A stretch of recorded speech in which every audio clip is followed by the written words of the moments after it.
Que la grâce et la paix soient données à chacun d'entre nous de la part de Dieu notre Père, de Jésus-Christ son Fils, notre Seigneur, et du Saint-Esprit, dispensateur de toute grâce. Amen. L'évangile du jour nous vient du livre de Jean, dans son chapitre 11, du 1er au 45e verset. Nous n'allons pas lire ce long chapitre que je vous prie de lire, mais nous allons écouter ce que l'Esprit nous permet d'annoncer et nous prions. Éternel notre Dieu, ta parole est la vérité. Sanctifie-nous par cette même vérité. Amen. Après la lecture de ce passage de l'Évangile, Jésus est en route pour Jérusalem pour son ultime mission. Il vient de quitter la Judée où les pharisiens cherchaient à le faire mourir, mais il y est rappelé par une famille amie. Il doit revenir au lieu de tous les dangers. Dans leur inquiétude, les deux sœurs de Béthanie ont adressé à l'ami divin une prière qui peut nous servir de modèle. Seigneur, celui que tu aimes est malade, dans son verset 3. En l'appelant Seigneur, elles reconnaissent son autorité et ne dictent en rien ce qu'elles désirent. Elles exposent simplement le cas qui les préoccupe. Elles connaissent aussi son amour et s'y réfèrent. Toutefois, cette affection ne décide pas Jésus à aller aussitôt en Judée, pas plus que les intentions criminelles des Juifs ne l'empêchent de s'y rendre. Il ne se laisse pas, comme nous souvent, emporté par ses sentiments, ni arrêté par la crainte des hommes. Seule l'obéissance à son Père dirigeait ses pas. Cette introduction nous invite à penser que sur un terrain spirituel, la confrontation entre l'amour et la maladie va être inévitable.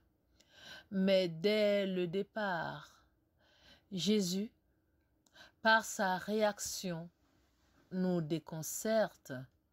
Sa position est ambiguë et les mots sous-tendent de probables malentendus. En effet, comment comprendre que l'amour du Christ pour Lazare l'amène à un tel détachement, voire à une apparente indifférence? Cette maladie n'est point à la mort, mais elle est pour la gloire de Dieu, afin que le Fils de Dieu soit glorifié par elle. C'est ce que le verset 4 que nous avons lu nous dit. Est-ce donc une parole de provocation ou de consolation? La perception des deux sœurs va nous éclairer sur la compréhension de cette phrase et sur l'appréciation de ces jours d'attente. Toutefois, l'attitude du Christ nous pose aussi question. Et si aujourd'hui cette histoire était le moyen par lequel Dieu, par Jésus-Christ, désire raviver notre attention à propos de ce sujet important? N'avons-nous pas une difficulté maladive à saisir les réalités spirituelles et éternelles de Dieu, à comprendre les attentes de Dieu quand nos prières sont fortes, être pris à revers devant la maladie et la mort? Ou est-ce encore pour déstabiliser, nos repères et nos certitudes, afin de mieux les repositionner sur les sentiers de la découverte de l'amour de Dieu. Nous pouvons le lire dans Jérémie 6, dans son verset 16. Ou au contraire, annonce-t-il une solution heureuse, censée apporter un soulagement aux deux sœurs très inquiètes de l'état de santé de leur frère, devant une issue plus que probable? Aussi, plutôt que de guérir Lazare, Jésus choisit de le ressusciter. Pourquoi la tristesse et la stupeur pèsent-elles aussi lourdement sur ce passage qui anticipe la résurrection glorieuse de Jésus? Nous aurions pu espérer de la part de l'Évangile un récit qui serait comme une avant-première de la résurrection finale, tel que nous le dit Ézéchiel dans son chapitre 37, du 12e au 14e verset, où il est écrit: « C'est pourquoi prophétise, tu leur annonceras. Voici ce que dit le Seigneur, l'Éternel. Je vais ouvrir vos tombes et je vous en ferai sortir. Vous qui êtes mon peuple, je vous ramènerai sur le territoire d'Israël. Vous reconnaîtrez que je suis l'Éternel lorsque j'ouvrirai vos tombes et vous en ferai sortir. Vous qui êtes mon peuple, je mettrai mon esprit en vous. Vous vivrez et je vous donnerai du repos sur votre territoire. Vous reconnaîtrez alors que moi, l'Éternel, j'ai parlé et agi. » Paul nous décrit aussi avec beaucoup de brio dans l'Épître aux Romains, chapitre 8, verset 11.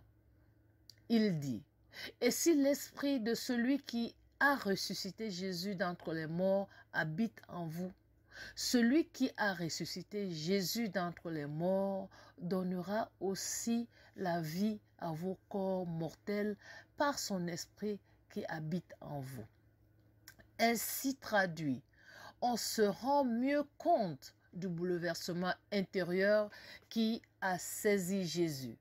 La tragédie de la mort, œuvre de l'ennemi, n'a jamais laissé Jésus insensible. En plus, là, il est en face des gens qui lui sont proches.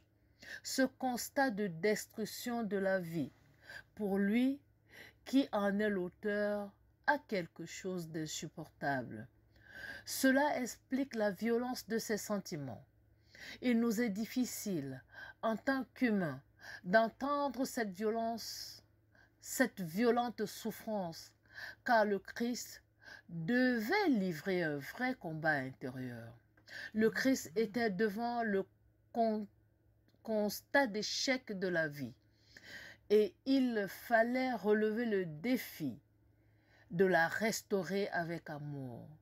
La violence intérieure, la force de ces sentiments d'amour sera nécessaire pour remporter la victoire sur la mort et sur celui qui en avait été l'instigateur, c'est-à-dire le diable, celui qui divise.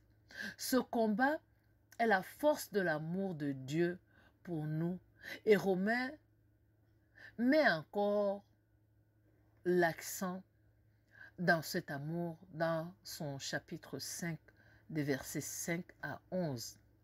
De plus, l'attitude de Jésus montre à quel point il a été solidaire de notre nature.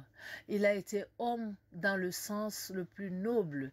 Il a vibré comme nous face à la souffrance et c'est pourquoi il est à même d'accueillir et de comprendre toutes les détresses de ce monde. Jésus pleura, le verset 35, qui est le plus court de la Bible, est celui qui en dit le plus long sur l'intensité de son amour pour chaque humain. C'est assurément celui qui est le plus fort en sens. Il peut être pour chacun de nous une grande consolation. Tous ceux et celles qui, comme Marie, ouvrent un grand leur cœur, souffrant, entrent dans la compréhension de ce combat de l'amour pour la vie éternelle. Plus généralement, disons aussi que face à la douleur, nous avons tous des attitudes différentes. Elles doivent requérir le respect, le silence du Christ en la circonstance est instructif.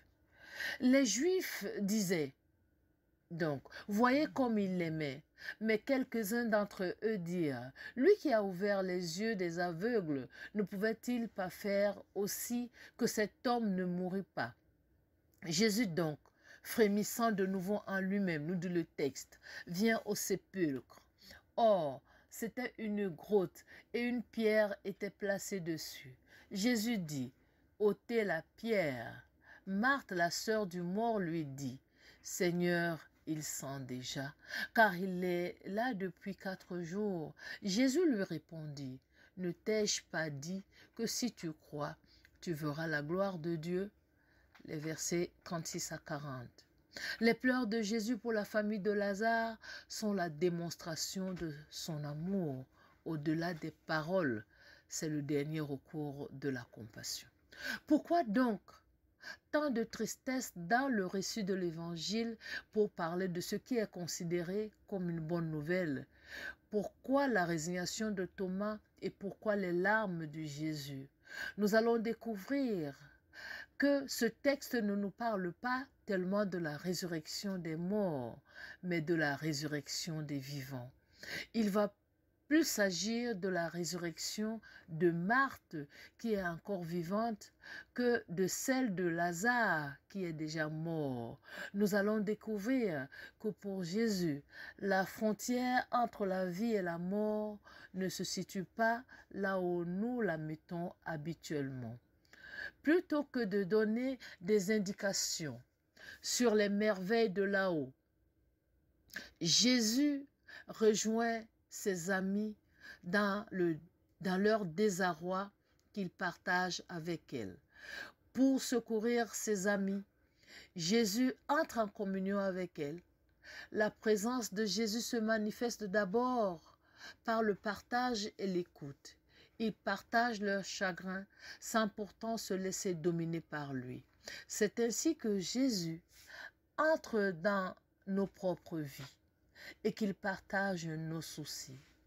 Il souffre de nos souffrances et pleure de notre chagrin pour pouvoir les faire évoluer afin qu'ils prennent une autre dimension. Ici, il va s'agir de faire sortir ses amis du chagrin de la mort pour entrer dans l'éblouissement de la résurrection sans pourtant heurter leur sensibilité blessée par la rupture qu'a créée cette mort brutale. Jésus entre dans le chagrin de ses amis sans se laisser prendre par la mort.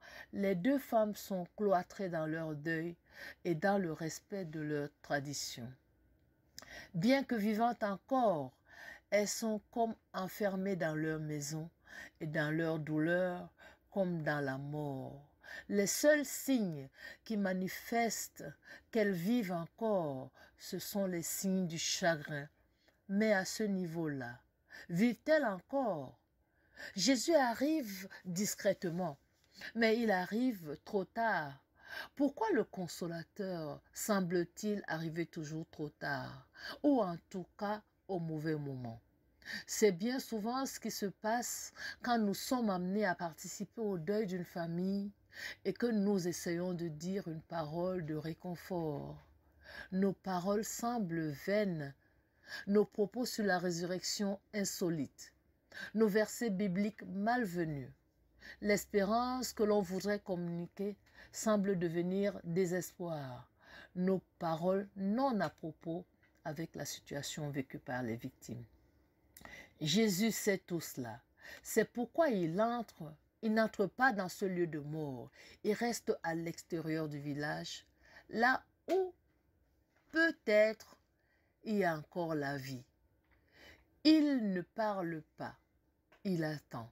Marthe sort de la maison, elle sort de son deuil pour venir à lui. Elle se met en mouvement et déjà elle entre dans un processus de vie. Elle sort du milieu de la mort pour aller vers l'espérance. Elle va vers Jésus et quelque chose se passe. Il est sans doute impossible de décrire ce qui se passe avec des mots normaux, car ce n'est pas dans les mots que ça se passe. Ils échangent des paroles de convention sur la mort et la résurrection. Mais parce que Marthe est sortie de chez elle, parce qu'elle a suivi le mouvement de son désir, les paroles échangées avec Jésus se revêtent d'une force nouvelle. Elle découvre que la résurrection n'est pas un futur lointain. La résurrection est là où se situe Jésus. Et parce que Jésus est là, Dieu est présent. Et elle n'a pas besoin d'autre chose. La puissance de vie qui émane de Jésus l'envahit et la mort physique de son frère ne semble plus avoir d'incidence sur elle. C'est vers sa sœur qu'elle se tourne pour qu'elle partage ensemble cette nouvelle forme de vie qui dépasse la mort. C'est une Marthe transformée qui court vers Marie. Elle devient missionnaire de la bonne nouvelle qui est en elle et qu'elle ne sait pas décrire encore. Marie, au seul nom de Jésus, sort aussitôt de sa réserve et de son deuil. Elle s'offre à Jésus pour être transformée comme sa sœur. Jésus a fait un magnifique travail auprès des deux femmes.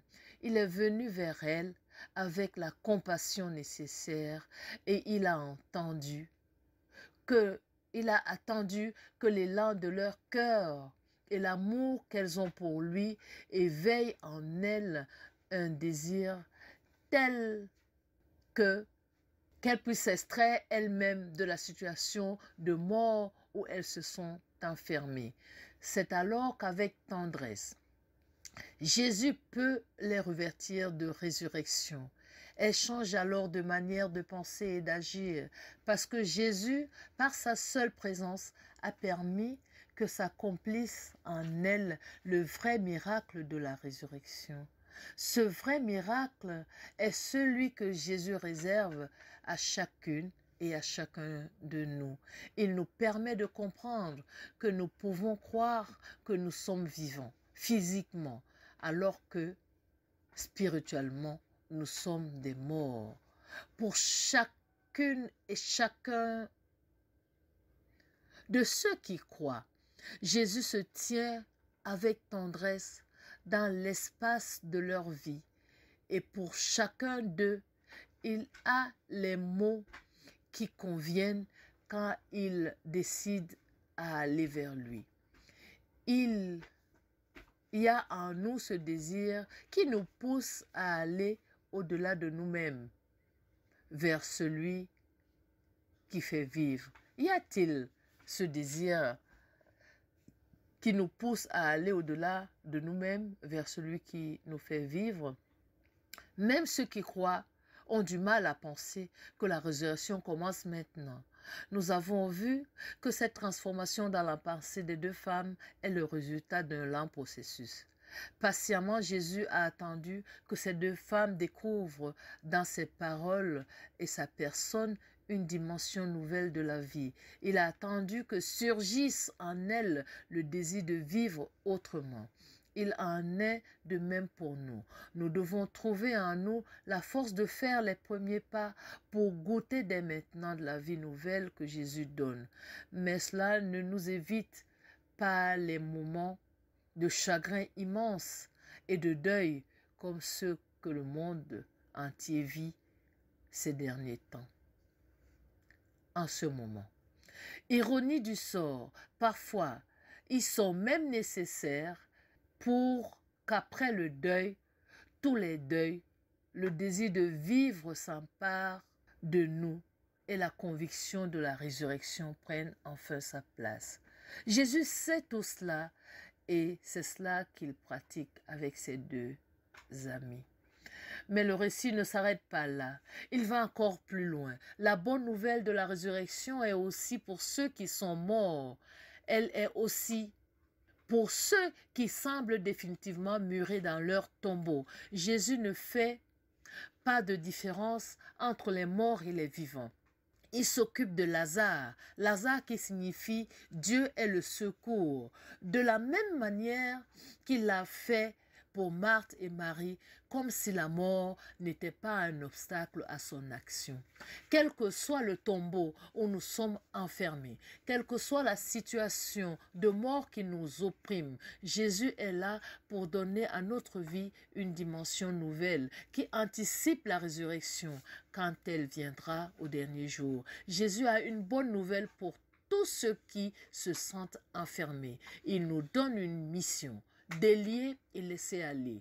Comme Marthe a dû courir pour chercher Marie et l'amener à la vie, de même Jésus met les témoins de la scène en action. Ils doivent aider le mort à se libérer. C'est pour signifier cela qu'il demande aux témoins d'aider Lazare à se défaire des bandelettes qui le retiennent dans la mort. Déliez-le, dit Jésus, et laissez-le aller. Nous avons tous besoin d'être déliés de nos peurs, de nos angoisses, de nos égoïsmes, de nos ambitions démesurées, de nos lâchetés, de nos incohérences. Croire que l'on peut s'en sortir seul est une utopie redoutable. Nous avons besoin d'une aide extérieure, indépendante de l'humain.